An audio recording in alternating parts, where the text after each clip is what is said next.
Like and share, subscribe. अहिले चाहिँ गजलडुबाको खोलाको साइडमा है पानी धेरै कम्ती छ फिलहाल चाहिँ हामी यसरी घुमिरहेको छौँ मजा मजा है रिज बनाइरहेको छु घामले डढ्यो नि घामले डढ्यो तर घाम चाहिँ फेरि हेर्नुहोस् नि विन्टरमा पनि अब यो विन्टरको घाम कतिको डर छ त्यो भन्नु पर्दैन है त्यो कति डर देखाइदियो म त डढेको छु नि यहाँ चाहिँ बोटिङ पनि हुन्छ फेरि उ पऱ्यो भने जस्तो हो बोटिङ हुन्छ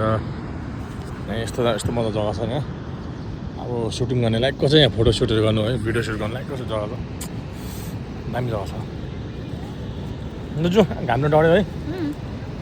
ल हामी निस्केको होला अब बस्नु त धेरै इच्छा थियो यहाँतिर कि अब इभिनिङमा चाहिँ सनसेट यहाँ राम्रो हुन्छ नि सनसेटको जाँदा धेरै राम्रो हुन्छ राम्रो हुन्छ अन्त सो